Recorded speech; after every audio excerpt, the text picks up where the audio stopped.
At this time, I would like to open with just a moment of silence in memory of all that we've accomplished throughout the year for the year 2019 and to move forward into the year of 2020. I want to say thanks for coming along on the ride with us. At this time, I would like for us to stand as we salute the flag.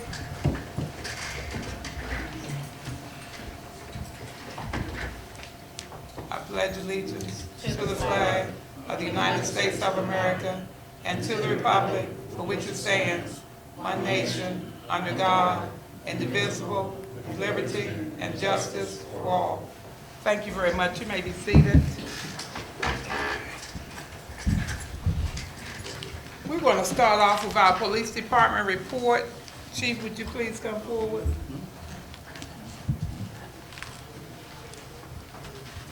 Good evening and happy holidays to everybody. For the month of November, I'll start off with, there was an assault on 5700 block of L Street at about 1 o'clock in the morning. Officers responded for a fight call. One of the male subjects involved was armed with a golf club and was assaulting the second one. When the police approached him, he took off and ran into a house. The officers followed him into the house to make an arrest, and he slugged one of the officers and barricaded himself back in a bedroom. They finally got him out and locked him up and took him into custody. He was also wanted for on an attempted murder warrant from Seat Pleasant. He had stabbed somebody about a month earlier, so that was lucky they got him.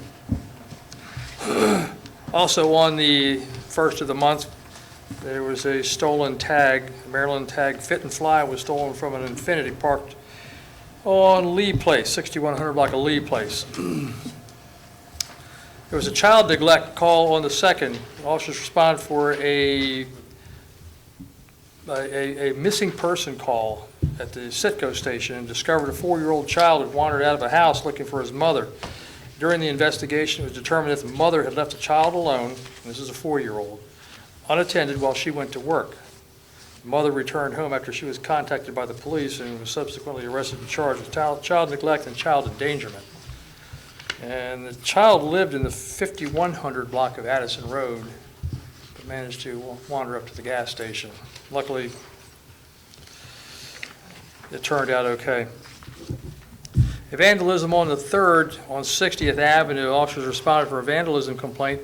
The victim reported that her 2002 Mercedes-Benz had all 4 tires slashed, spray painted with obscenities, and a window was broken. And this is the second time. This happened back in September. Same thing happened, different car, same woman. She has an enemy. On the 8th, we had a stolen utility trailer on 59th Avenue. The owner states his black utility trailer with Maryland tags was stolen from in front of a residence. There was a burglary on the 11th at 831 Eastern Avenue. That house has been under renovation for a while, and this is about the 3rd or 4th time it's been broken into. This time it was nearing completion, so they took the stainless steel refrigerator, stainless steel oven, and a microwave, and also an air compressor. That happened overnight. On the 12th, there was a fraud case at 620 61st Avenue. The victim reports an unknown person had fraudulently opened an account with Pentagon Federal Credit Union in his name and ran up a bill of about $1,200. Luckily, he caught it early enough, and that was the only loss. There was a domestic assault on 60th Avenue on the 22nd in the morning, and a woman took a male friend over to that house, and the 2 females started arguing, and punches were thrown, and one of them bit the other one on her hand. One female was arrested and charged with second-degree assault. They had a fight at the Ebony Inn on the 23rd around 2:30 in the morning.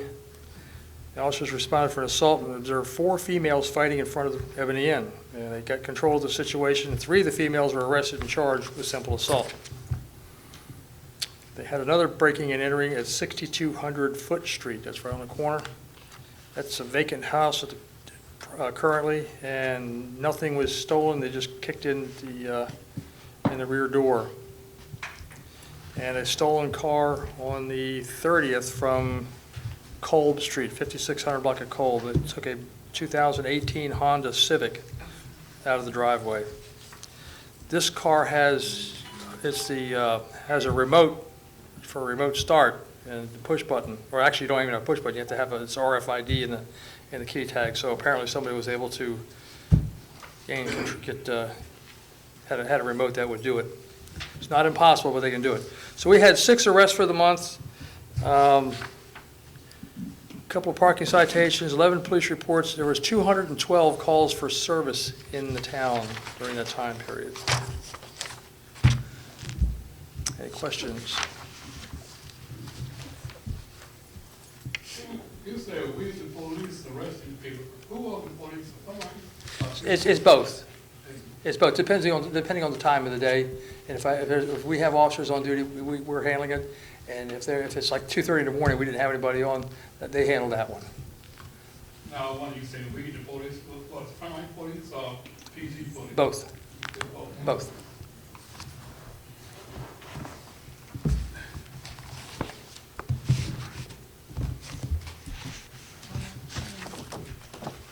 Any other questions for the chief?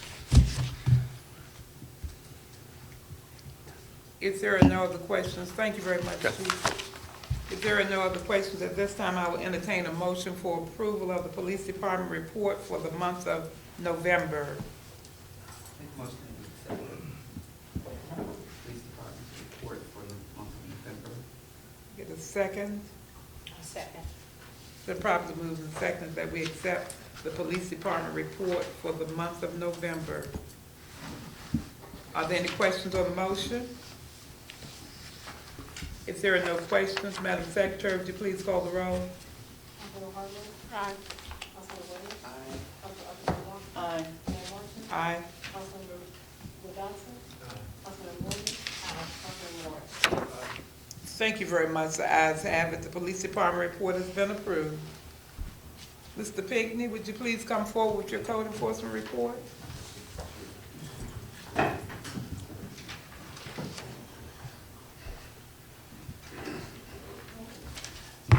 Good evening. Good evening.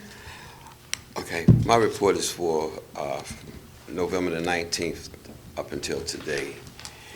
And during this period, we've issued one building permit, and that was for Ms. Jennifer Miller at 6104 Foote Street for $125. That was to do a driveway. And during this period, we've issued 4, I just remember we did 4 notice of violation. One was for the property at 804 59th Avenue where Mr. Sterling used to live. They were doing some illegal construction, so we had to put a stop work order on that. And the property owned by Angel Capital LLC at 710 62nd Avenue put a stop work order. But she called today. She had to go to Historical Preservation Society to get approvals for that particular house she's renovating. She called today. She's coming in tomorrow with the permit from the county, and then we'll issue her a permit from the town if it's in order. And we did a notice for Mr. Willie Williams at 6109 Cold Street for tall grass, and for Donald Robertson at 5460 Addison Road for dumping in the breezeway from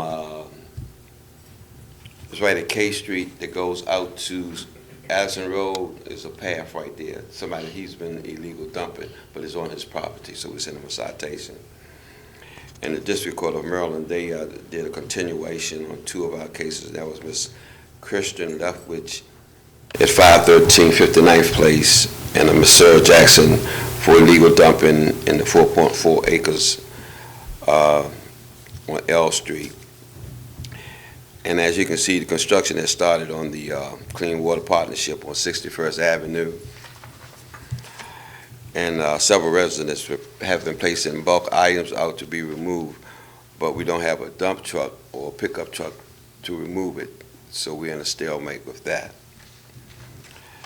And the project that was presented last year by Douglas Jamal on Addison Road, Addison Chapel Apartments, they've started the site work. If you ride by there, it used to be the old Fairfield Farms.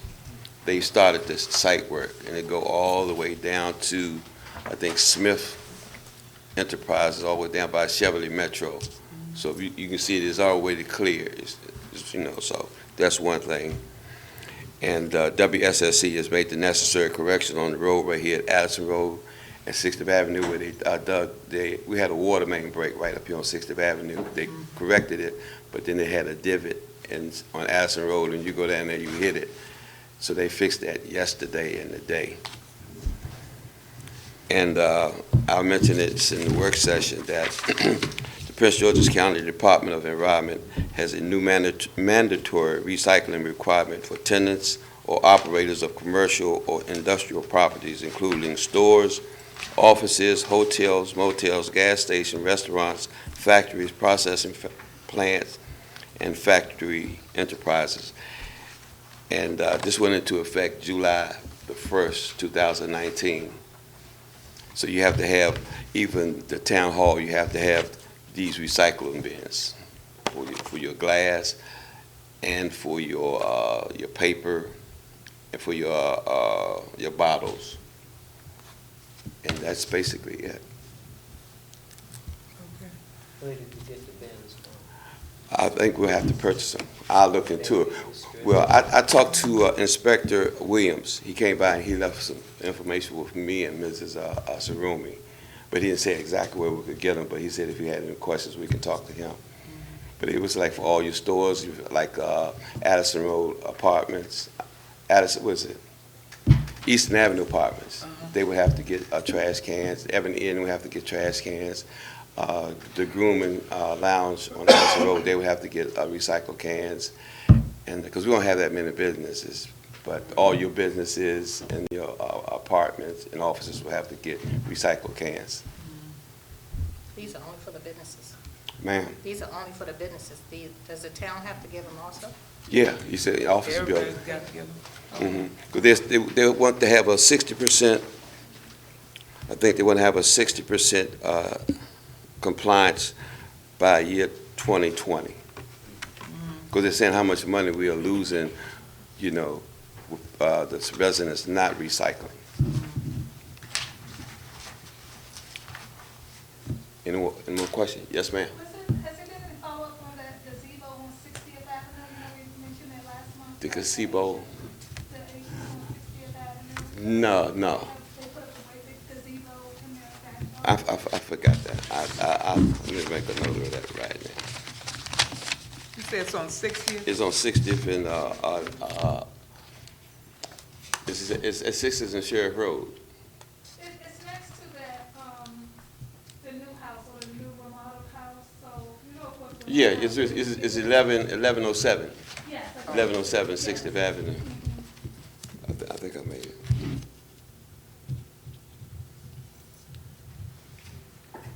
But I will have some information by tomorrow. Okay. Yes, ma'am.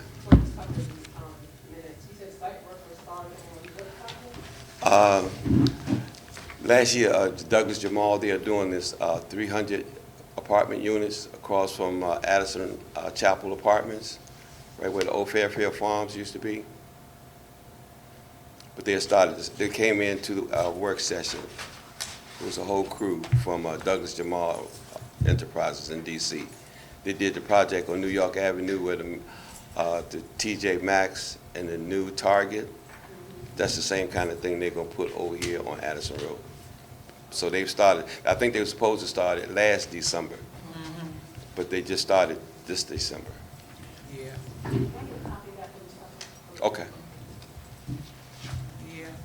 And thank you for that, Yes, Mr. ma'am. Pinckney, because not only will it's going to have all kind of stores, there are going to be all kind of condos, and it's going to run from Addison Road all the way back to the Chevrolet Metro Station. So it's going to be massive. So, when we attended that meeting last month for the plans for Fairmount Heights High School, it's going to really tie in because Douglas Jamal owns all of that property. That was one of the properties that had been mentioned to be bought for the new Fairmount Heights High School, but it was 73 acres, if I'm not mistaken, at the time. Yeah. So that land got away, he bought it. Yeah. So it's really gonna be big. We're gonna have to try to keep a watch on it, whatever meetings that they're having. If at all possible, we could probably get them to come back. I think they said when they were here the last time, they would come back and give us updates as they go along. Because I was even wondering if it's kind, excuse me, if it's some kind of way you could not put pressure on them, but ask them if they could hire pre-construction, post-construction, some of the ladies that's in that carpenter shelter. You know, maybe the council can, I don't know. But Oh, UCAP, Yeah, okay. yeah, the place, is it UCAP? It is. Yeah. Madam Mayor, if I may, a couple of years ago, I took a meeting in Chevy, and they did mention that they would reach out to the shelter. Yeah. Okay. That was a couple of years ago. I don't know what the current Yeah. rate is, but they mentioned that. Yes, ma'am. While you on that subject, I think they came a long while ago, they asked you, Mayor, if you would try to annex, did you annex just Addison Road? You don't have to keep taking the rest. Annex just Addison Road all the way down, so it can become a part of Fairmount Heights. Can we do that? I'm not going to do it. Well, what happens is it probably would reach all the way up past you. Since where we cut off is right at the corner, it would have to go from Addison, Sheriff and Addison on up, Right. you know, up to that other end.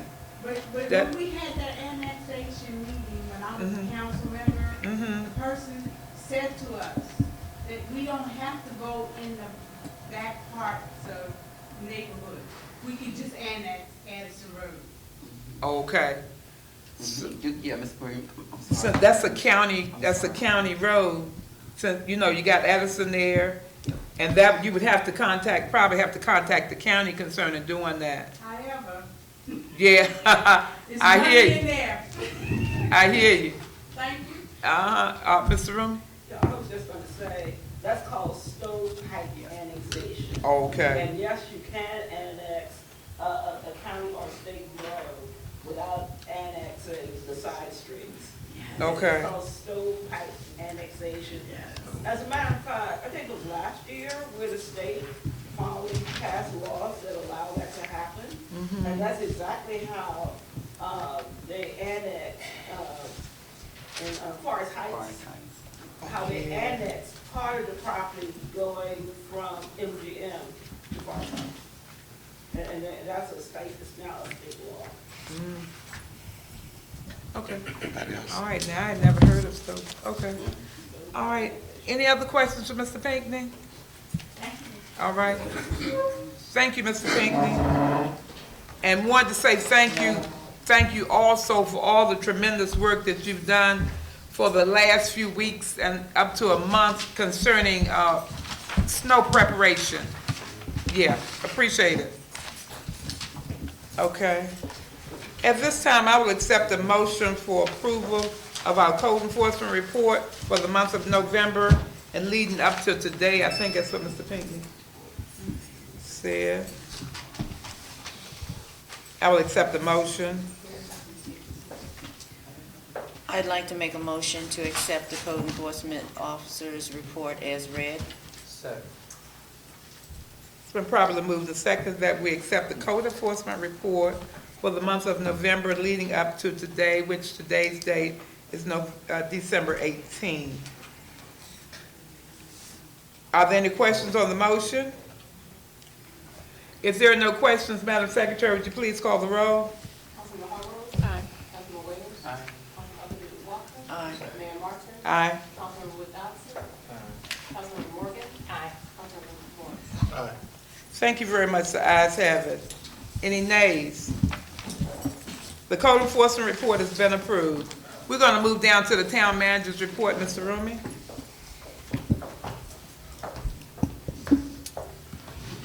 Good evening, everyone. Good evening, citizens of Town of Fairmount Heights.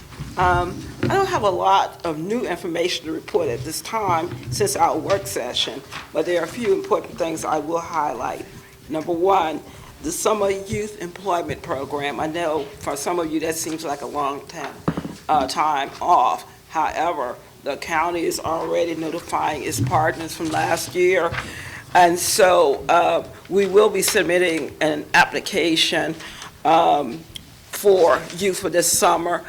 At our next meeting, I'll be getting back to you, asking for your input as the kind of programs and kind of jobs that we can offer. I want to thank Mr. Gray last year that you worked extensively with the students, teaching them how to use the camera, the equipment, and they even had an opportunity to evaluate our Channel 11.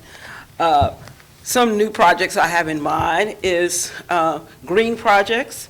Since we are now planting a number of trees, a number of green projects and jobs that we can train the youth to do. So I'm looking at that and perhaps having experts from Anacostia Watershed Society and others to come in to work with some of our youth on green projects. These are jobs of the future.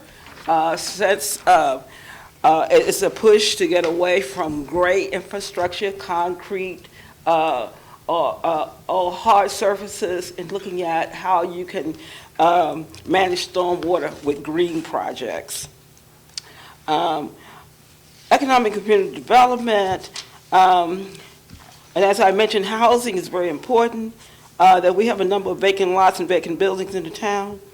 I have been attending the meeting, the housing meeting, Housing Opportunities for All in Prince George's County. They meet once a month, and the mayor sits in on that committee. However, I've been asked to join in as input as to what we need to, how we need to move forward. Something important that I've mentioned to you is the whole question of land banking. Land banking is also a state initiative, was signed into law sometime last year, where the state of Maryland allow to counties, to municipalities, or other entities to come together to form a land bank. And with this land bank, they can come in to your municipality or town and buy up or acquire vacant property. And all of this is a push to cut down on the number of vacant properties in Prince George's County, also to get rid of blight in Prince George's County. So please stay tuned to our reports as we report about the issue of housing and vacant lots.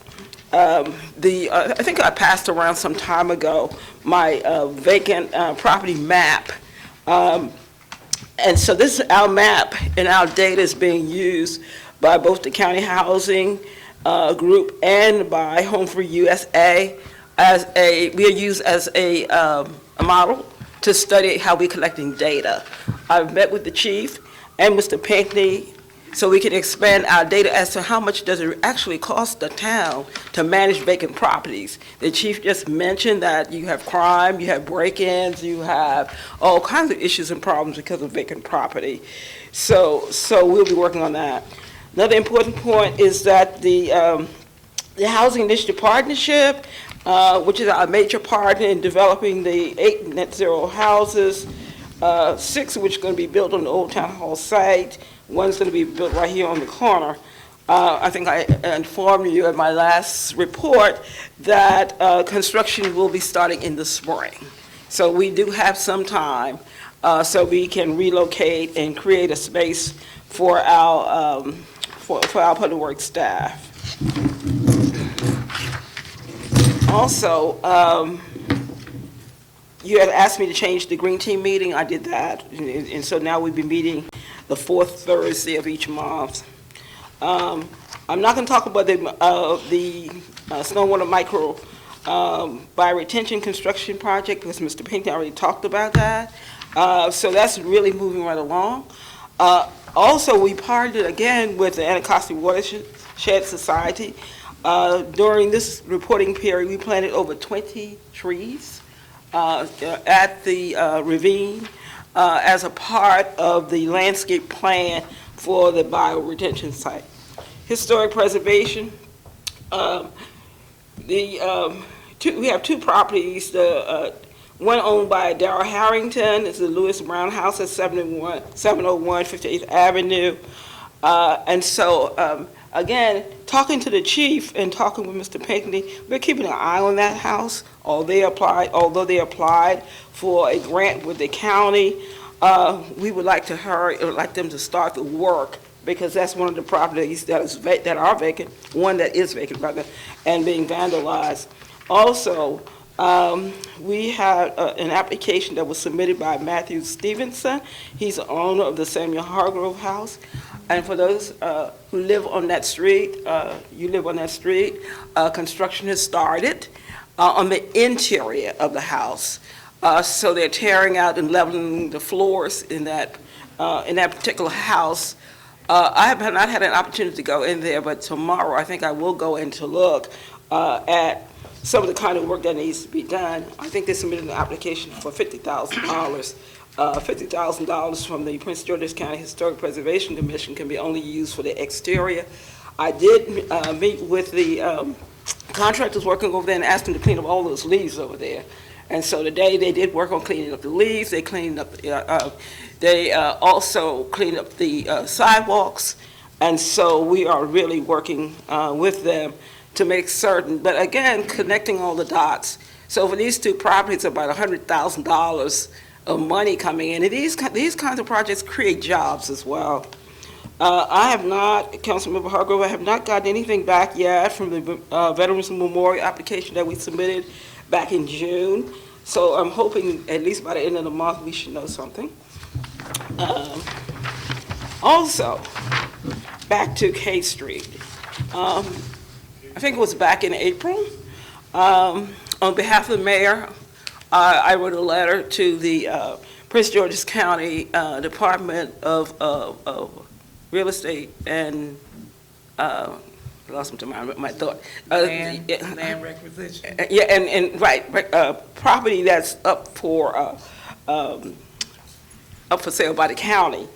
And so I was really, really happy this week, and I put it on your table that for Christmas, the county is giving you a gift valued at $10,000. That property on K Street will be transferred to the county. To the town of Fairmount Heights. However, it's a process. So now that County Council Member Joe Ivy approved and supported it, and if you notice on this page, it says that the recommendation, this was a request to dispose at no consideration to the town of Fairmount Heights for public use. They are in need of additional parking on the street due to new development, actually it was construction of the two new houses, as well as parking spaces for visions of the Samuel Hargrove House, and they have the historic designation here. And these are the recommendations. Dispose at no consideration to the town of Fairmount Heights for public use. Now, I also will be sending a letter to that same department for the disposition of the property in this parking lot right across the street. Whether you know it or not, there are some scattered sites within that parking that is owned by the county. I think the housing authority that owns that property. So I'll be writing a letter tomorrow. I will put the entire packet in your box for discussion at your next work session. Also, I wanted to mention the Housing Opportunities Meeting for All. I have an opportunity to interact with a lot of the participants there. And so I introduced the mayor to James McGraw, who is the developer and for development for the Prince George's County Housing Authority. So hopefully we will invite him out to talk to the town and also talk about the disposition of other scattered sites, and there are several that are owned by the Housing Authority. I know Councilmember Waiters have discussed for a long time how we can work with the county to build tiny houses. But what I found out, building a tiny house does not necessarily mean it's going to be cheaper. However, it does something for the density in terms of creating density in your town, because density has a lot to do with your tax base and your tax revenue. That concludes my report. All right. Are there any questions for Mr. Rowan? Do you have an idea of what the spring, net zero housing starts in the spring? It's in the spring. Or did we find out if we have to tear that building down? Oh, no. Oh, no, we don't have to tear down the building. We don't have to tear down the building. We don't have to move anything there. It's going to be bulldozed and torn down. No, we did not. Do we still have anything over there at this time? We have a few things over there in terms of tools, and there is salt over there. That's a good thing in the event of ice and snow, so there's some salt. But for the most part, the tools, some of the tools are in this parking lot here. So I think for this time being, at the time being, I'm gonna have them move back to that garage because, you know, vandalism, people come in and stealing stuff, and we have already had an issue with vandalism over in that parking lot. Yeah. So. So for the summer youth, maybe this year, instead of getting the kids for inside of the building, maybe you can put in for a few of the labors of the kids for the outside. Yeah, we can, but there's a limit as to what they can do in terms of labor. Right, but at least Yeah, that's some help. some help, and that's why I mentioned they can help us with Planting for trees, trimming trees, planting our garden, and for anybody who's interested, I'm also looking for volunteers, someone to build a tool shed. So that maybe that we can teach the kids how to do some like carpentry with Mr. Pinckney, teach them to do some carpentry. I went to a school, Van Ness Elementary School in the District of Columbia, and they have the most unique green garden that's really done by the students, the teachers, and children in the neighborhood. And they built a tool shed, and everything is right there in that one site. So I was thinking that's something we could have our young people to do this summer. If you have any other ideas on how we can use the youth, just let me know. Yes, ma'am. You mentioned salt was over there in that storage area. How much salt is over there in square feet? Oh, I don't know that. I really don't know how many square feet or the size or the amount, but I can find that out. It's about 4 or 5 bags. So, Will that be enough to be, how many applications would that be for the town in the event of? it would not be enough. Yeah. Okay, does the county still have municipalities sign up during the summer to get salt? Yeah, we We're have. on a long-standing list. We're on the list. So we don't have to sign up year by year. Yeah. We will be getting some. Yes, absolutely. Okay, and also, because you mentioned during your report a lot of different projects you've been working on, and as a town manager, what I want to know is, what are you doing on a day-to-day operations for the town itself to improve the town? Oh, my goodness. Don't get me started. Okay, and don't get me started. Like the trash, it's still down, Right. out? Right. Okay, on a day-to-day basis, what is that we do that benefit? Oh, what I do as the town manager to number one, we talked about these projects. They require oversight. Just because a project is going on and you just don't let it sit there. Every day I go to that bioretention site. I do that. Also, I supervise the staff that we do have to ensure that they are carrying out their duties and responsibilities. I write a number of reports, number of grants that the town benefit from. A letter I just mentioned that I wrote on behalf of the town, and you got a $10,000 gift from the county, they're going to deed the property over to the town. So there are a number of projects that I work on a daily basis to benefit the town. Okay, the last thing is, before you said you were working with the website, are you still working with the website? I do, yes. Did you know that Sean Queen was still mentioned on the website? There are a few things on that I need to delete from the website. I need to contact Civic Plus as to how to delete, because also, if you notice on there, we still have former council member Downing is still there.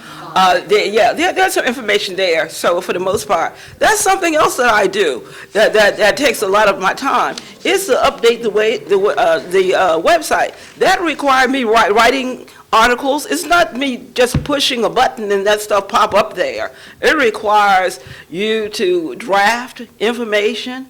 It requires you to be able to connect links to other websites. A lot of work that that goes into the into the town. Mhm. All right, are there any other questions for Mrs. Roman? If not, at this time, I will entertain a motion for approval of our town manager's report. Make a motion that we accept the town manager's report as read. Second. It's been properly moved and seconded that we approve the town manager's report for the month of November for the town of Fairmount Heights. Are there any questions on the motion? If there are no questions, Madam Secretary, would you please call the roll? Aye. Councilman Winters. Aye. Councilman Walker. Aye. Mayor Martin. Aye. Councilman Lee Dodson. Councilman Morgan. Aye. Councilman Morris. Thank you very much. The ayes have it. Any opposing? Thank you. The town manager's report has been approved for the month of November.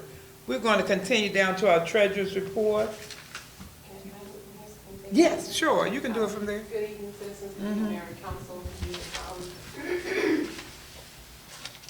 Our current assets as of the end of November are $658,503. That includes all of our accounts that we have that we're able to use to operate the town.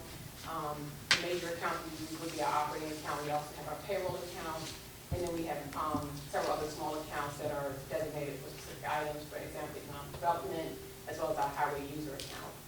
Just a few things that I do want to update that we talked about at the last meeting. I believe you should have received, if you didn't, it should be in your email, the updated form for the bulk trash. That's something that we can definitely review at the next meeting. I did say I would give that to you, and that has an email to you, as well as taking the opportunity when we get to our meeting to review the building hall contract.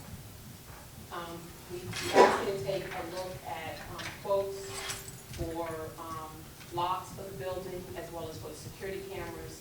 So we didn't get an opportunity to discuss it at the work session because it was a limited time. So that's something that we'll have to discuss at the next meeting that we have. Reports that have been submitted since the last time I spoke with you. The fact that the rental report that was submitted, and we got our response back from the county. Our police aid report that was submitted, no changes were made to that either. And we also submitted a report for our fire and ambulance. Even though we don't have a fire department, we have to submit a report annually. It's the something annual report. It was submitted basically when we don't have a fire department. And we have to submit our anticipated debt, and we don't issue debt. So we submitted that report as well, and we don't issue debt. The pocket park, Ms. Irma and I were excited to see the lights on. So they look really nice, very nice. So glad to have the lights on for the pocket park. Ms. Irma and I had talked about ordering the trash cans to match the benches.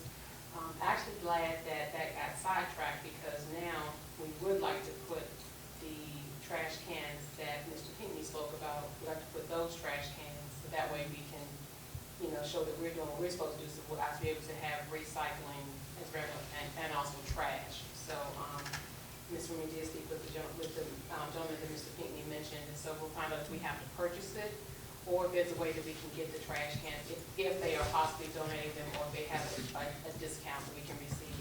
You had approved a piece of equipment for the pocket park. Unfortunately, that piece of equipment is a little bit more pricier than we thought it was going to be. So we are still trying to figure out a piece of equipment that would be nice for the children. We asked for a piece of equipment that would serve ages between 5 and 12. We felt the toddler size, the 2 to 5 year old, it didn't lend for the number of kids that we have in the area to be able to play on it. But unfortunately, again, we were trying to keep something that was under $7,000, and we're having a hard time finding a piece of equipment that would fit that space that's under that price. But nonetheless, we're not giving up. So we will find something that will fit that space. Mr. Pinckney, thank you. After the meeting that we had last week, Mr. Pinckney did share with me that he has taken the initiative, the lead, I would say, on getting the information for the trash cans that we have downstairs we need to get put out in the town. So he did take a look at the tops that are needed and then also a way to secure the trash cans. So once we get all that information together, did you know this? Yeah, one is always installed in the lower, the lower rear door. Oh, okay. See, I wasn't up there. I didn't. Thank you, Mr. Pinckney. So he, as you see, he's taking the lead on that. So I'm glad because we want to get those trash cans out because that, was something that we had already planned for. And so those are the things I really wanted to update. Because anything else would be new, and then we can talk about anything new at the next meeting. Okay.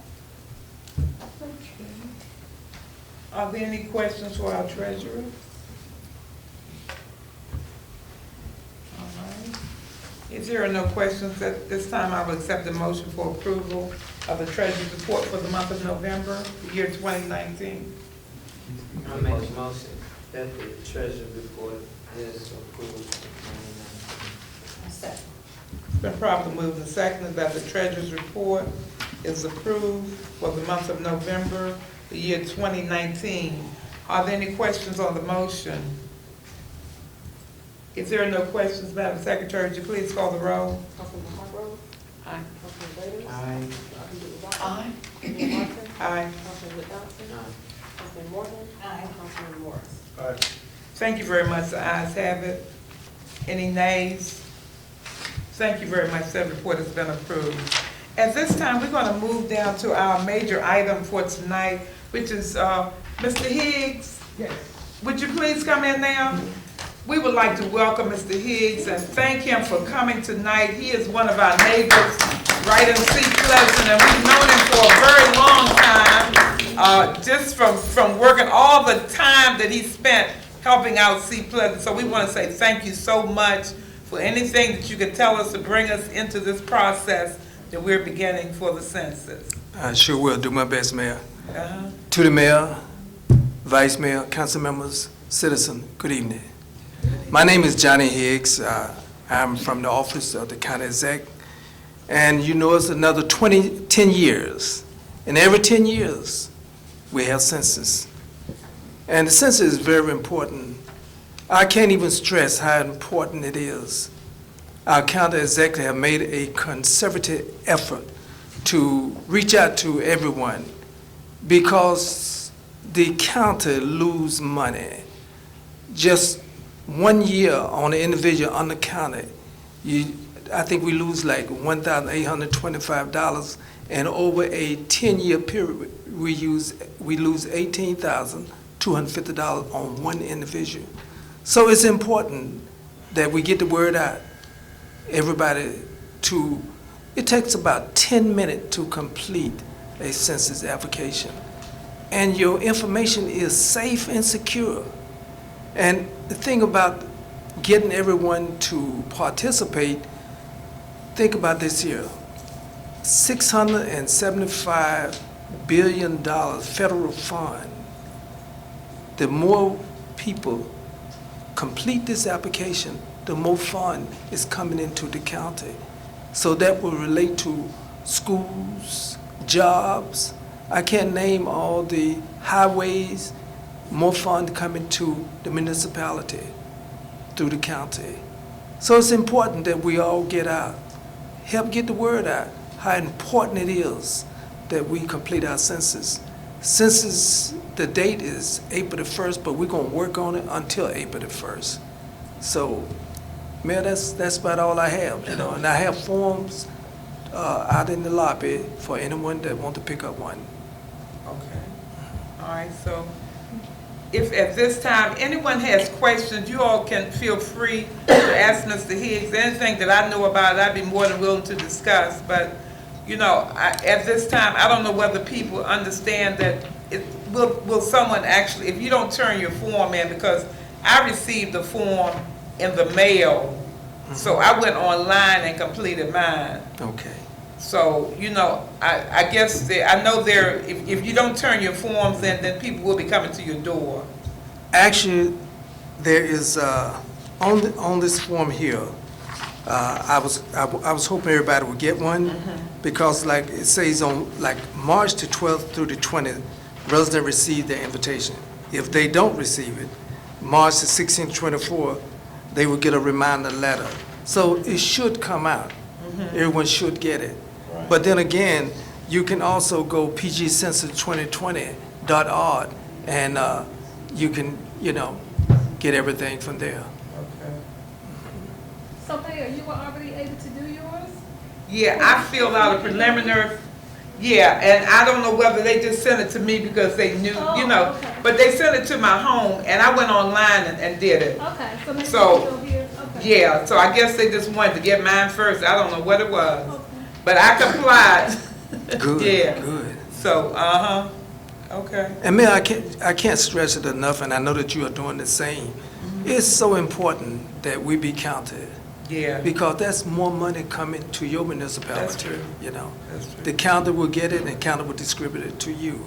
So out of $675 billion federal funding, Prince George County want to get their part so they can make sure the municipalities are taken care of. That's true. That's true. So, I know that we need to put that in all of our correspondence. Yes. We need to put it on our website. We need to put it on our TV station. Yes, yes. We need to, as the date gets closer, I guess we probably need to do the flyers, let people know that the census is going to be, it's in the process, and we want to get everybody counted. Yes, ma'am. Yeah. And I would not like to, I don't want to take anything back, so I want to leave all the flyers with you if it's okay. Yes, we need those for out front. Thank you. So when Thank people you. come in, we can just say, make sure you get a flyer and, just push it. Thank you. Yeah.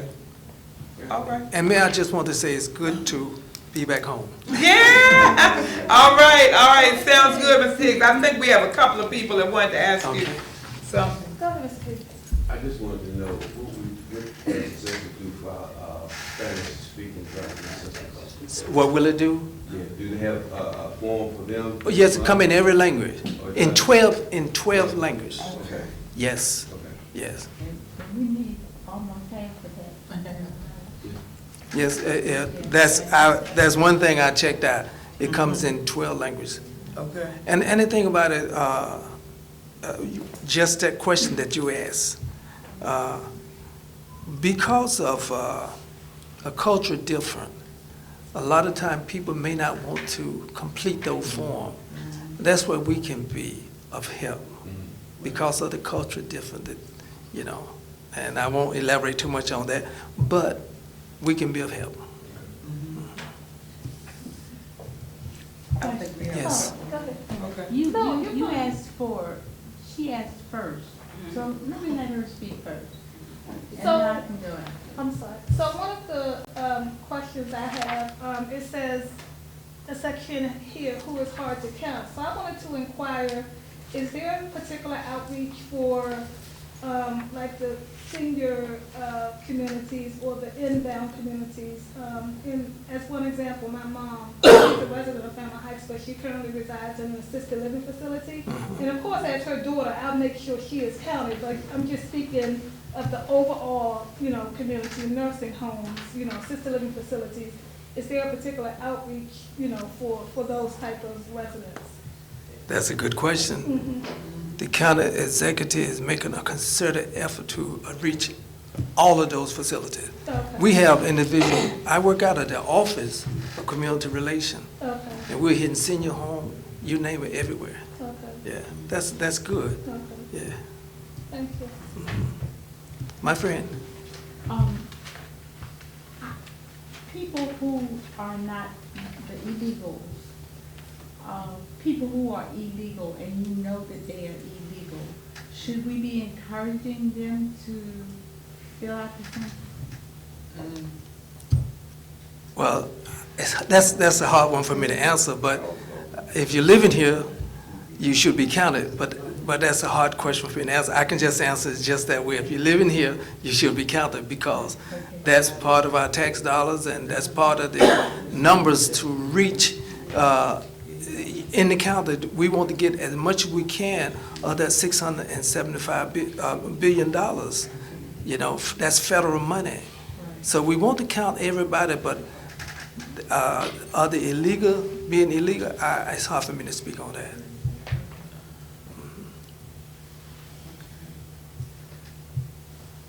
All right. Mr. Hicks, what about the employment opportunities? Do they still have any job opportunities available?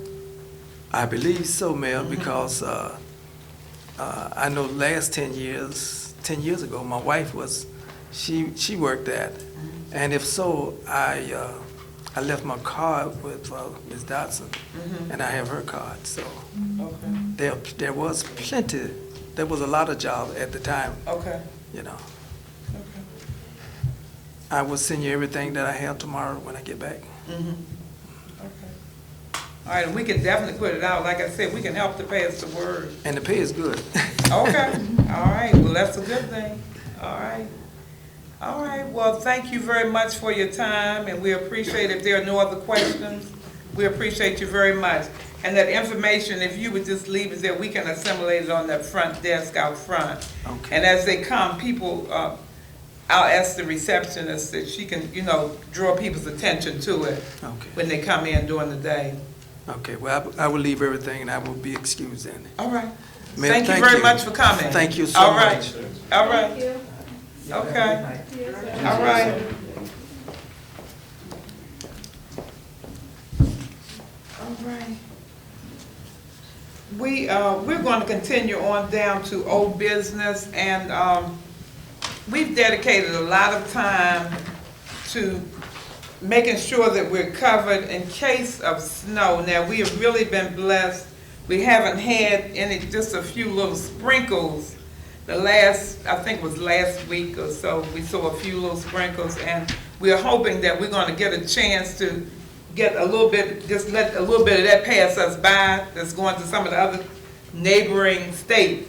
But in order to be prepared, we did make sure that the research was done because of the fact of our equipment has not been up to standard. We have a couple of both of our trucks, as a matter of fact, are not in the condition that they should be in. So, it's a situation where if I had the tape to those, we could get them approved. Okay. If we want to be on the safe side, so in case it snowed, we were going to be ready. So we do have a person as a backup. Now, we're working on 2 or 3 other items. We were here just about all day today, contacting different companies and making sure that we're going to have some equipment so that we can operate. Like I said, we can't let that hold us back as far as us not having a truck or, not having our other equipment. We have to make sure that things happen here. And it's been happening previously because we've been getting a contractor to pick up our trash. So hopefully we have that all lined up. We talked also with the person who's going to do our financing today and with 3 banks. So we're in the process and ready, and I'm going to ask the council if they can stay back for a few minutes so we can go into executive session so we can make a final decision on some of this research that's been done for a few days concerning our snow equipment. But I wanted to put that on the agenda because it's very important that people feel secure that the town will be taken care of as far as snow, as far as trash. That is why we're here working to make sure these things happen. So if at this time if there are any questions concerning that, I would take those questions, and then we can, like I said, we can relay it because we're going to have to go into the back for an executive session for a while tonight. And I wanted to get the council while they're here so that we can get that finalized. Okay? Yes, sir, Mr. Bernard. How you doing? Good, good. My question is, what's wrong with the stuff that you have in the back? It's not in good condition. Like, is it a part problem? Major problem? Yes.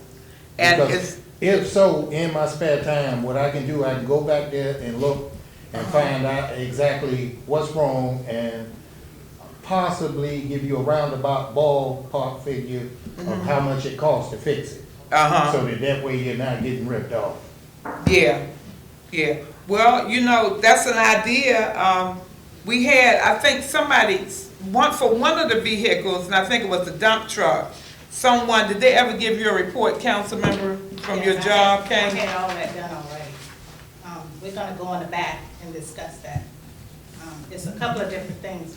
Push kind of shove, we could take the trash truck, put the blade on here and push our trash. So we have different little options that I was trying to bring to the mayor. Put snow? Yes. Oh, I don't know how That's something to. we need to talk about when we go into executive session. Well, I tell you what, Which will Bernard. save us costs. If you could just leave your number here, then, because I don't ever really have your number, if you could leave your number here, then we could always contact you for anything that we need as far as, because actually, Mr. Pinckney has been a big help as far as trying to decide on how we moving forward on a lot of these items, because some of them, they need extra help, and it takes someone with expertise in those areas. It really does. You know, it sounds like it might be an easy thing, but you have to have some expertise. Yeah. You do. So if you would do that, that would be helpful. 35 years of expertise. Yeah. Well, that's the kind we need. That's the kind we need. Okay. All right. I'm going to move down to my report. And basically, I have a lot of different things that I want to talk about, but I was going to mention the summer youth because they did send out a letter also that Mr. Rumi talked about that. She didn't actually read the letter. They wanted to say that they were really appreciative for us being a partner and a mentor to the youth of Prince George's County because it strengthened the workforce for years to come in our county and surrounding communities. And they look forward to partnering next summer and will keep us abreast as we begin planning for the 2020 program year. So they consider this an involvement, an investment in the youth of Prince George's County. So that was good to get that from them. Another thing, we've heard all the information about how we're sitting here, we're in a food desert for sure. And now that Shoppers is going to be closing several of their stores, one of the stores that most of us actually patronize is right here at Martin Luther King. And that's the one sitting right by the CVS that I know I always run in there when I need to pick up things real fast. Well, anyway, that's going to be one of the stores that's going to be turned over, and I can't think of the company. It's a company coming out of North Carolina. They are going to be taking that store over. They said they'll receive the keys on January 10th. After that, it'll take them probably 30 to 45 days to get it into some kind of shape to open it back. But the problem is a lot of people they're not going to be able to get, if they have to go somewhere else in between that time to get their groceries, where do they go if you don't have a car? So the information came out, must have been one day last week, that now Capital Food Bank is going to supply rides for people that need a way to get to the store and don't have a car. You have to sign up with them. So I guess you could contact their office, or basically you probably could go to the food bank here at Sylvan Vista and they could tell you, because I think they still receive their supplies from Capital Food Bank. You could find out where you could actually sign up to get a ride so you can get your grocery. So if you all could pass that word around, it would be really helpful. Because people are going to need to get food, and you know you can't wait on that. And if you don't have transportation, you are in trouble. You're in trouble. There is some more information for the Smart Home Pilot Program, and that program is a new door for energy savings for Pepco customers. This can be obtained, anybody that wants this information and would like to get this. In order, what you do, you turn your home into a smart home. And this is to provide new tools and inspiration that can save money and energy all year long. They say this is a $700 value. Now, there are some things you're going to have to do to comply, but if you need the information, it's right here. It was sent from Jamie Caldwell of Pepco Communications. Anybody interested in this, please let me know. Okay? Did you all see this? Okay. All right. Another thing is it's from Mr. Tony Ruffin, the Government Affairs Manager of Pepco. This lists 8 different properties within the town where tree cutting has been designated. Some of it's probably already been done. A lot of this was done under vegetation management. I see 6104 Lee Place. If I'm not mistaken, that's the tree that had received a lot of complaints because the tree was laying right on the line. So that one was supposed to have been done. They said they plan to cut the line this fall, and tree trimming is going to be done there. So that should have been done. 6104 L Street is on the schedule. 5911H is on our schedule to do this year. 602 60th Place is on the schedule for next year. The corner of Lee Place and 61st, that's the one. It's on the schedule. Have they done it? Good. I seen the trucks over there. Okay, good. 721 59th Avenue is on there. Is that the one you were talking about? Okay. When you drive, you can feel all the limbs on the top of it. Okay. Well, what we can do, this is Mr. Ruffins. He said send him anything else you have. It's just bad. And he said, okay, 5 large trees at the park between 61st and 62nd and Lee is on his schedule. And the municipal building is on the schedule for next year. So anybody that needs, but we have to send it in to him because he's the government affairs manager. Okay? So got that one from him. Okay, and the PGCMA dinner, which was, I think that was last week, last Thursday or Thursday before last, at Martin's Crosswinds. That was the 5th, December the 5th. That was very interesting. It was a good time for fellowshipping and updates on what PGCMA is doing to Prince George's County. You know, just for us as a group, all the municipalities are members, and it's always good to go and fellowship with them. So that turned out very well. So I just wanted to give an update on some of the things that have been happening. These are just overall major things. And at this time, I wanted to sort of go backtrack because we didn't have our minutes in front of us and we forgot to put them on the list because by Ms. Tucker being off this week, see, she would have included those. So we have minutes here from the work session on October the 9th and the town meeting on October 16th. Are those the only 2 sets of minutes that we have, everyone? Yes. Has everyone had the opportunity to review those? Yes. Okay. At this time, I will accept a motion for approval of those 2 sets of minutes. That's Wednesday, October the 9th and Wednesday, October 16th, the year 2019. Madam Mayor, if I may, before we approve, for correction, let me say the correction. Okay. And that is in the work session for October the 9th. There's reference to a comment that I made for annexation, and it's a misquote. It says squat, it should say SWAT. Okay. It's an acronym. Okay. W-O-T. Okay. Okay. That was the only So we'll thing I correct saw. that. Yeah. Okay. All right. So at this time, I will accept the motion for approval of those minutes. That's October the 9th and October 16th, the year 2019. I'd like to, Go ahead. Do my guess. I'd like to make a motion to accept the minutes from October The 9th. October the 9th and October town hall meeting on the 16th with correction. Get a second on that motion. Second. Okay. It's been probably moved and seconded that we approve the minutes for October 9th and October 16th. Are there any questions on the motion? If there are no questions, Madam Secretary, would you please call the roll? Abstain.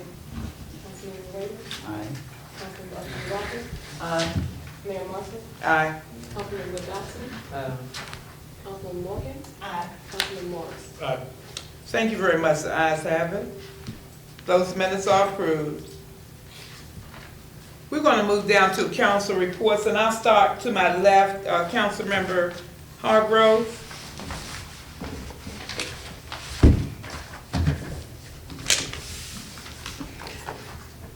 Good morning or evening. I'm still in morning.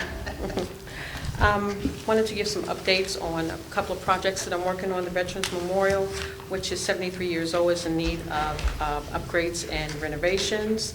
The Veterans Memorial will be focal points for celebrations and recognize the veterans for all branches of the armed services and a site to preserve. Accessibility for handicapped, disabled, would also eliminate safety hazards to create traffic calming areas in a green space to be used by the residents. The fiscal year 20, it's not, it's on. For the fiscal year 2020 bond initiative, $100,000 has been, will be done. This bond initiative will be, has the backing of Delegate Eric Byrne, I think that's his name, and the lobbyist LaShawn Quandra Mosley will be working to lobby that in Annapolis, with the town receiving a greater chance to get the grant. Although we're asking for $100,000, that doesn't mean that we'll get $100,000, but it would be in addition to the $12,000 that we asked for through the Historic Preservation grant. The 85th anniversary, we do have a web page, not a web page, but a page that we want to connect to our web page to Fairmount Heights. You can also go on eBright if you want to buy tickets now. That's up and running. Also, it has a Facebook page, so you can all, and it's under the Town of Fairmount Heights 85th anniversary. Projects that are continuing, which would be the TV station. The logo has been done. Mr. Rumi and I have worked on a couple of resolutions this week. We have one more that we need to work on next, most likely probably after the holidays. After the holidays. The council members met with QED to discuss services their company could provide for the town. The services needed were set by the council. I gave the agenda and the minutes to that to Ms. Tucker, to Ms. Walker. On December 9th, along with the council members, Jacqueline Morgan, Jacqueline Wood Dodson, Glenn Morrison, myself, Councilwoman Akindua-Waka, we met with QED, which is LaShawn Quandra Mosley, to work on some things or talk about some things such as Robert Rules of Order, the retreat, the bond initiatives. At that time, we had two things that we were looking at, and one of those things was the town hall and the Veterans Memorial. Because there was already a grant put in for the town hall, we agreed to put the grant in for the Veterans Memorial, self-assessment and strategic planning.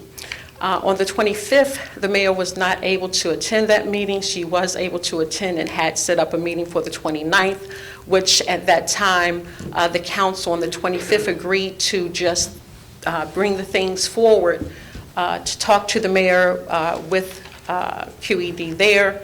And then we came to the conclusion of the things that we would bring forward, which was approved unanimously by all that was present, which was the bond initiative and setting up a date for the retreat. We did take the first meeting, Madam Mayor, with Robert Rules of Order, and we're going to come back later and talk about that.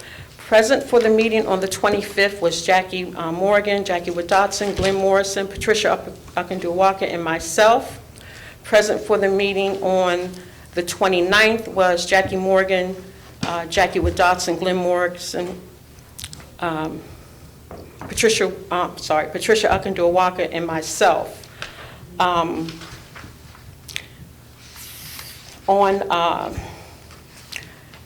December 12th, this is the shirt I have on. This is the Women's Veterans Initiative that was set up through the county exec, Angela Alsobrooks, who heads that with Dr. Dula. We had our first women initiative conference, and that focused on women veterans who, when they come home, they have to transition from the military life to civilian life. And it's a hard transition sometimes. They talk about homelessness. They talk about women who have PTSD, employment, rental assistance, the practices and procedures for through VA, how you transitions, what help you can get, and also suicide prevention.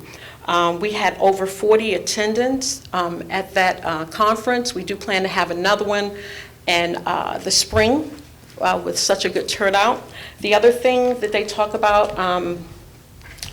we had people there who have businesses where we can talk to the veterans and sometimes offer jobs. And in this case, this guy, Sam Murphy, he has a t-shirt company.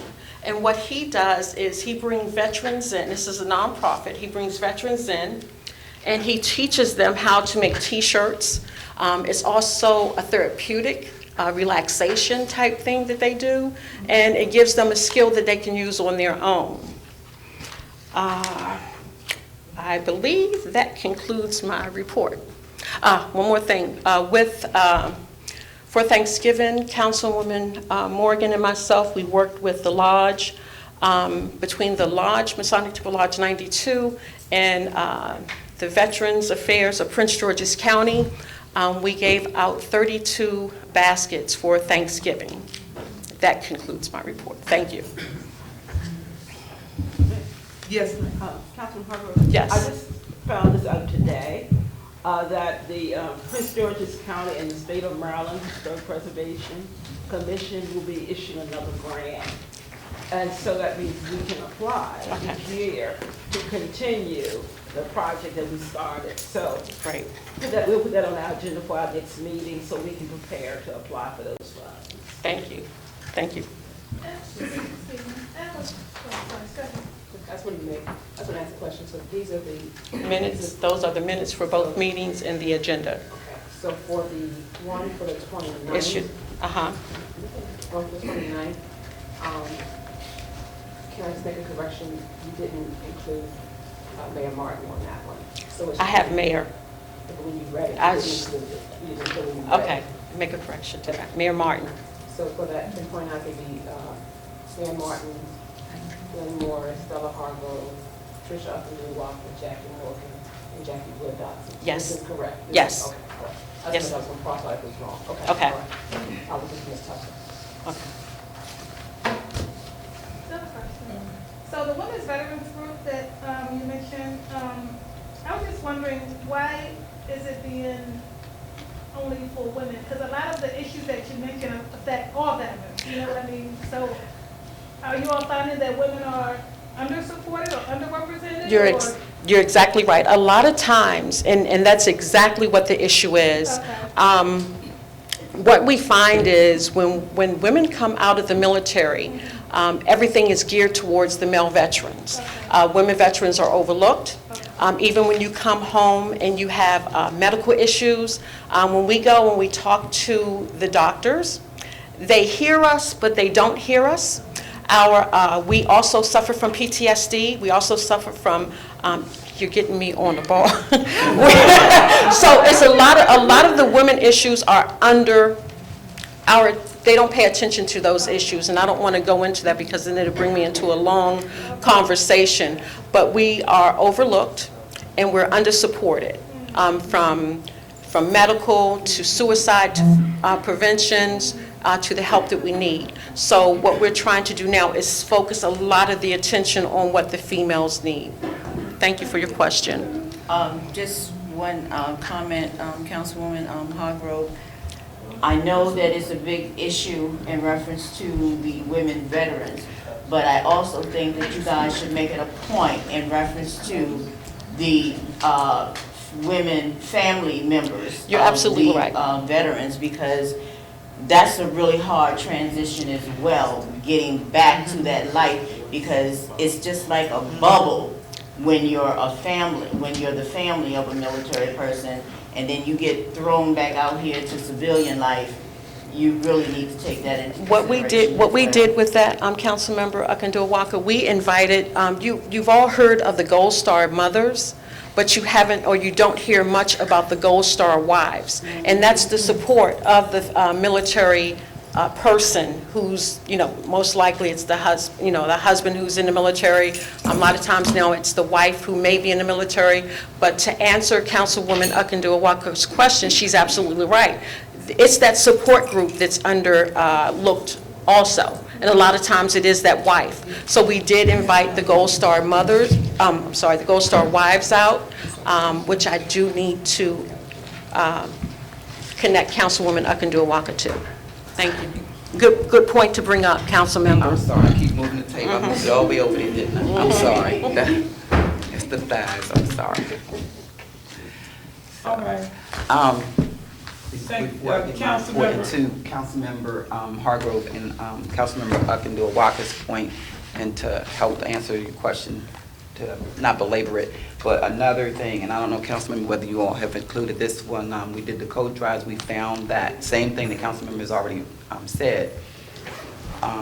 We had to focus on career wear for female veterans. We collected a lot of codes, but nobody was honed in on the fact that a lot of the times the women want to go and look for jobs, they don't have clothing to wear. So we do the code drive, but we never think about clothing that's needed just to go and see about a job.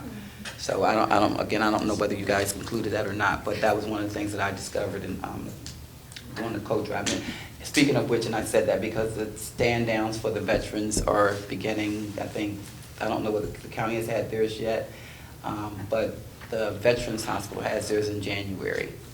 So they collect codes for that. Now I'll start my report. Okay. For the month of December, November, well, particularly November, is a month that I kind of sort of dedicate my time to either volunteering or making certain that either our constituents or other people that are lesser fortunate have access to resources that are needed. So in partnership with UCAP, I was able to get 15 turkeys and distribute them throughout the community. Wasn't baskets, but it was just a turkey. So those were given out throughout the community. On Sunday, I was to attend one of the individuals from UCAP go down to Sobeys, where there's a nonprofit organization that gives toys to the resident children in United Communities Against Poverty shelter, Shepherd's Cove. Wasn't able to make that because we participated in the District 24 Feed the Homeless, and my colleague just walked in. I'm so glad he did, because I'm going to ask him to take the lectern. This is Chris Stevenson from Prince George's County Democratic Central Committee, who kind of sort of spearheaded it, and we partnered. I want to thank Mayor and the Council for agreeing to support the endeavor, to contribute to the effort. We were able to feed close to 100 of the attendants that were there, and most of them came from United Communities Against Poverty. We appreciate First Baptist. Well, I'll just let you tell that part when you get there. So that was Feed the Homeless. Annexation, Mr. Rumi talked about annexation, so I won't go into that because I would have talked about exactly the question that you asked Ms. Capers concerning the pipeline, if I'm saying that right. And I mentioned the stand down. I believe that's it. I'll yield the latter part of my report to Mr. Stevenson. Thank you, Councilwoman. Hello, everybody. How you doing? Good evening, everyone. My name is Christopher Stevenson. I serve as one of your at-large Central Committee members representing District 24. I'm also the Director of Public Policy, new title, for Councilman at-large Calvin Hawkins. So just to let you all know a little bit of background on what I do. But I wanted to come here today, and my apologies for the punctuality. I was actually at our State Senator Joanne Benson's event that she's having tonight, so I had to run across different parts of the county. But I wanted to come tonight and thank you all from the bottom of my heart, and I'm sure our other central committees that also represent District 24 thank you as well, because this was an initiative that not too many other districts have done, or are doing. And around this time of the month, you know, we're fortunate to have homes, but a lot of people don't. And a lot of people are depressed during the holiday time. And we really don't know, as individuals or even as a community, what feeding the homeless really means to them, right? So we were very successful in obtaining hundreds of toiletries. We worked with First Baptist Church of Glenarden to get buses. We worked with St. Margaret's Catholic Church to use their facility. And we had a lot of different donors, everyone from our municipalities in District 24, including Glenarden, Capitol Heights, and so forth, to our state leadership, Senator Joanne Benson, other delegates. YDM, Young Democrats of Maryland, also contributed. So we had a lot of different donors that came from all different walks of places and so forth. But I wanted to come here personally to thank you because you all, we couldn't have done this without you all. And the contribution that some people may say is a lot, some people may say isn't enough, it goes a long way. It goes a long way. And I think now that we've seen this, we're going to perfect it some more. We plan to do this event every year. And of course, we want it to get bigger and serve more families and so forth. So with that, you know, I appreciate you all, Councilwoman, yielding your time to me. I really appreciate it, but I want you all to know that your efforts did not go in vain. And we really appreciate you all. If there's anything I can do, like I said, I serve as a Director of Public Policy. If there's anything I can do, I serve as the Director of Public Policy for Councilman Calvin Hawkins. So I'm more than happy to be a resource to you for the County Council as well. And I thank you all very much. All right. Thank you.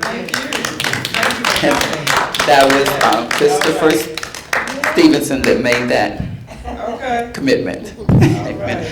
Thank you so much, Chris. It was my aunt used to say, "It's a poor frog don't praise his own pond."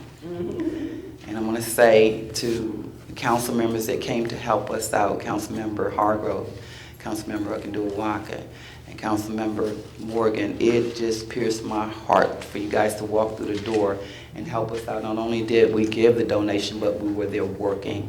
And to have, I told, so there was a mixture of different ages in the room.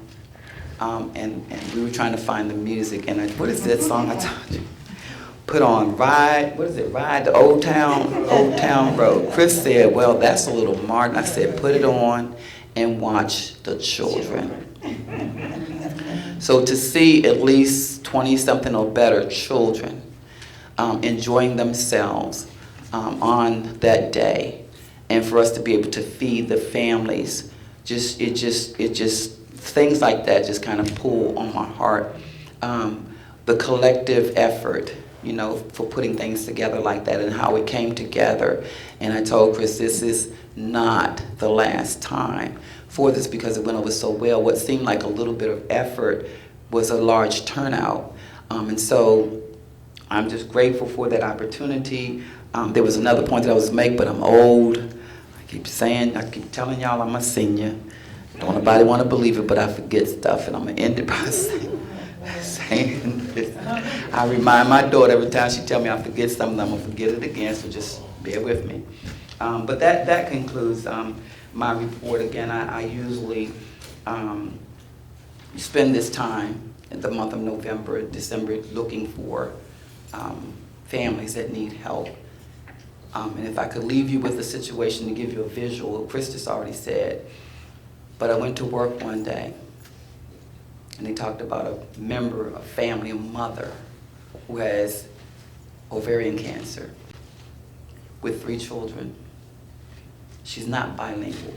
She's Hispanic, and she really doesn't speak English, so she needs interpretation. But 3 children, no furniture, and she's terminally ill. That's what we're doing. That's what we're doing. We're reaching and we're trying to touch the people.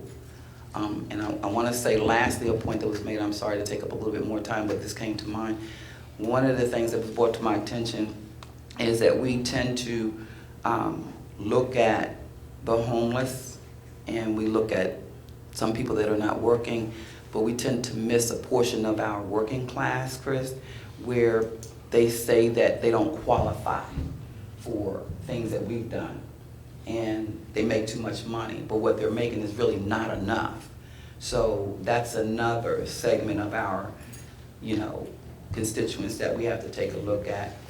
Since, for example, some of those that were laid off with when Trump, some of them didn't qualify for some of the help. So, we have, and I just want to make sure we don't forget them, because that was brought to my attention, and it is something that we do tend to look over. That concludes my report. Okay. Thank you. Thank you so much for The working coming. board, yes, the working board. Thanks for all the work that was put into that. Yeah. All right, thank you.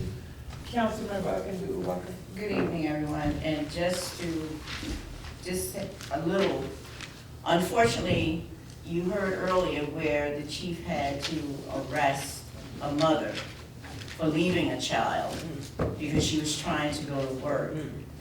Those are the people that we truly need to reach out to and see what it is that we can do to help. Just needed to have that said. And in reference to the police department, I pretty much, wherever somebody called me, I was there. I went there and I put in my hand. I pretty much attended all of the meetings that were called. But the most important meeting that I did have was with our police chief, and reference to trying to figure out what type of packages and benefits that we can put together in this town so that we can attract police officers right out of the academy. We seem to have this hard time, and when we get somebody else's people that have been let go or whatever the case may be, we fall into these traps of officers not doing what they're required to do on duty. So he and I, we're putting some things together, and we're hoping to be able to come up with a package that we can present to the council, where that, again, when that time comes, he can go to the academy and say, this is what we can offer you, and this is a brand new officer, somebody that we can mold and shape to Fairmount Heights. And that is my biggest goal right now.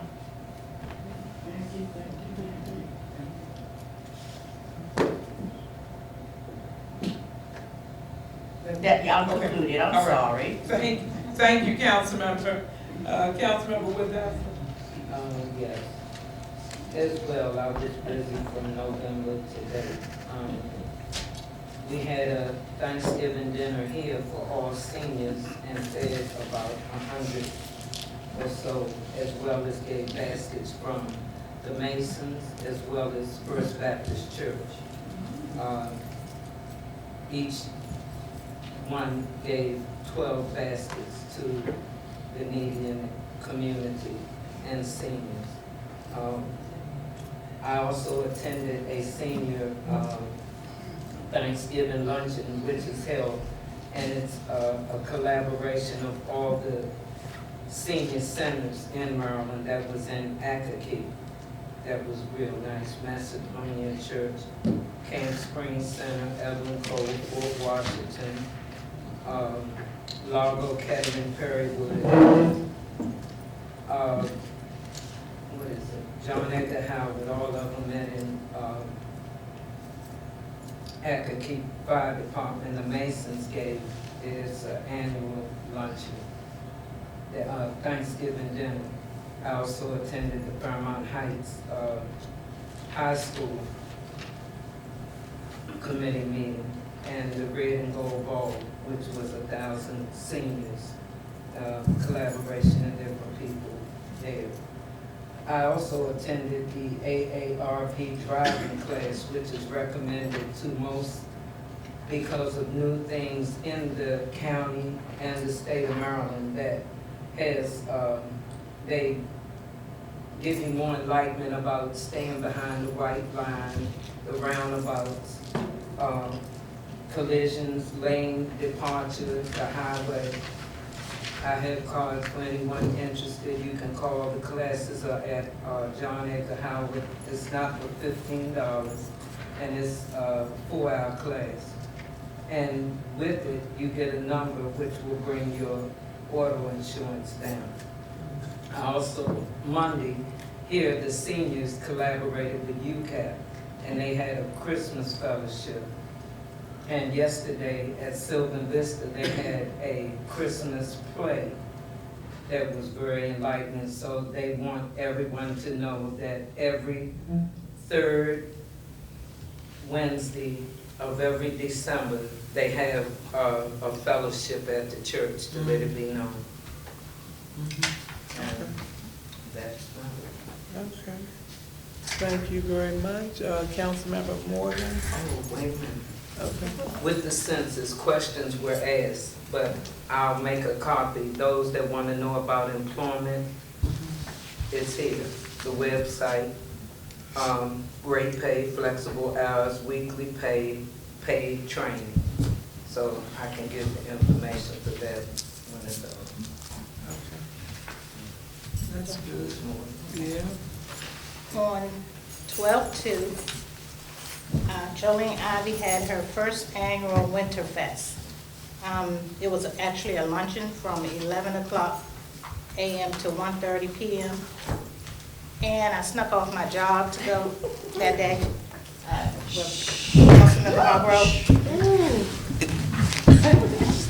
So anybody who see this on TV, Yeah. You just don't. Okay. I use leave though, so this doesn't matter. Okay. And on 12/5 was the PGCMA legislative dinner. We had a good time. We fellowship, like Mayor said, and got a little tired because it was like from 6 to 10, and you know, and people had to work the next day, so we had a good time there. And on 12/9, a few of our council members and the mayor went to the Prince George's Parliamentary Unit class. That was at 6:30. We all couldn't find it, but we managed to get there on Forbes Boulevard. Oh, my. But it teaches you on Robert Rules of Order and how to conduct a meeting. So we only went to the first class, but we'll be going to more classes in the future. I also attended the park and planning meeting. That's why we were late at work session, me and Stella.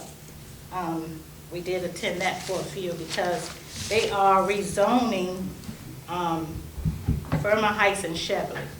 So we got to go back to another class to get the more information about that. And then on 12/15, we had a good time feeding the homeless. We really did. I enjoyed myself. I also had my grandbaby with me. She partied.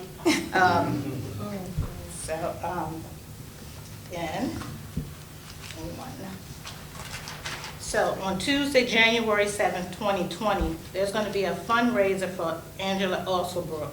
She's having a happy hour from 6 to 8 at Bus Boys and Poets in Hyattsville. So if you all could attend, maybe pull out a few coins, she would love to have them. That's the end of my report. All right. Thank you, Councilmember. Councilmember Morris? Good evening. Chris, since you showed up tonight, and I know you from a long time ago, I'm going to dedicate my report this tonight based on something I asked Mel Franklin to do, and it has not been done. And when he saw me a couple weeks ago, he actually threw it right back at me, and I'm guilty as charged. Many of you all know I work with murder victims on a daily basis, and we have had 3 murders in our town. A couple of years ago, I contacted Mel Franklin, and I asked him, I said, why do you all not contact the murder victims in Prince George's County and offer a letter of condolences since it happened under your watch in your county? And a couple of weeks ago, it was thrown back to me that we've now had 3 murders and we have not done it. So I'm going to ask the council if we can get together and write letters of condolences to the 3 families that we lost on our watch. Many people don't realize that Every time you see somebody that dies, there's a whole family that is affected. There are kids that are left behind that this year don't have anybody to put a tree up for them. So that's what I'm asking. Thank you. Okay. All right. Is that it for you, Councilmember? Yes. Okay. All right, thanks to everyone for your reports, council members. We're going to move now to public participation. If there's anyone who would like to say something for the public good, could you please go to the podium? Because I think Mr. Gray wants to capture it.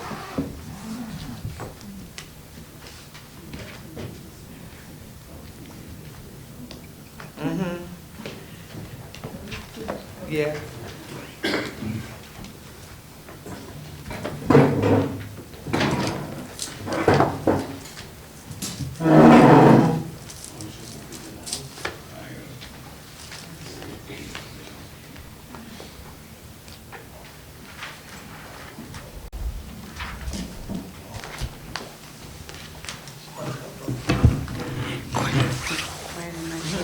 Thanks to Mayor Martin. Good evening, everyone. I'm here to talk about, give you an update for the Civic Association. On our meeting, the first Monday of this month, we came together, and in it, we put our calendar for 2020 together. The one thing that we did put on our calendar is something that you mentioned, and that is to have the police from Prince George's County and from DC to come together and talk to the citizenry about those 3 murders. It hasn't left our minds because they were right behind each other in our little small town. And so we would like people to know that we have not forgotten. So I wanted to let you know that's something we are working on. We're also working on a meet and greet of county officials, and we expect to do that in March. But what we're going to do, the Civic Association, is going to give our calendar to the council so that you can not only participate in some of the things we're asking everyone else to be in, but that you can help us out in the process in any way possible so that we can be in a united front for the people of this town. I want to say in our getting stuff together, it's been a moment. Council member, I'm like you, Pat, I'm having one of those moments.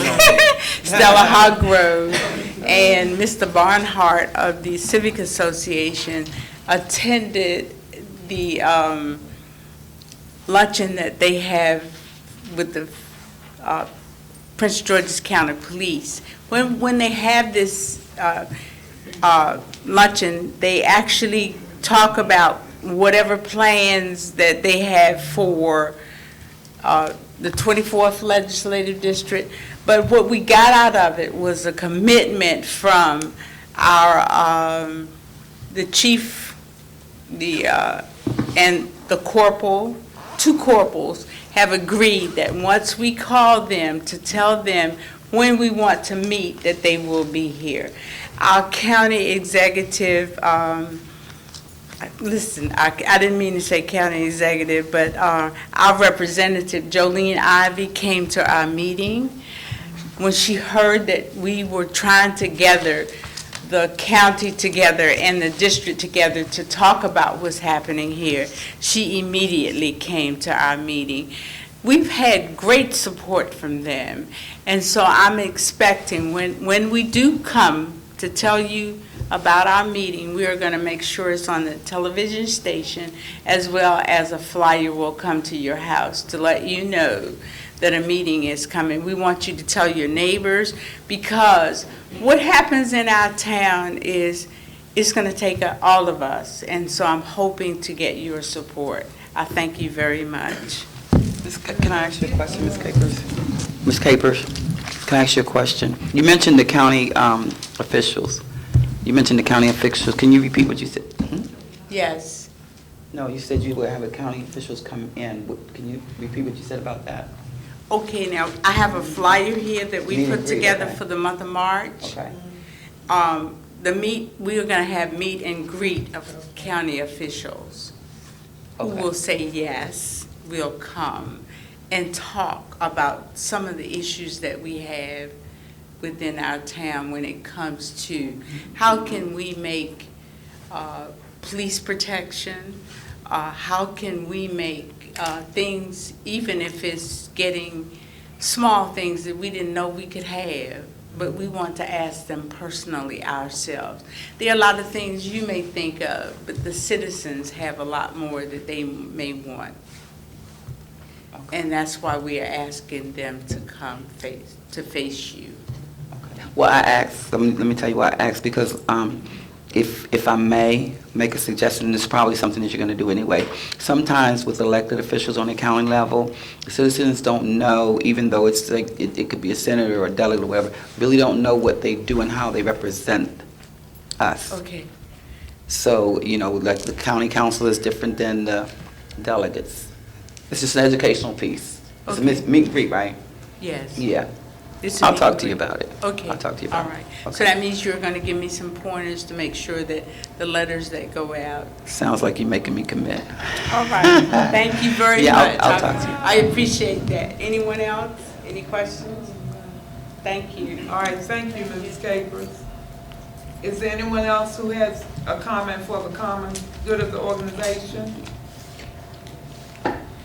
All right, at this time, I will accept the motion for adjournment.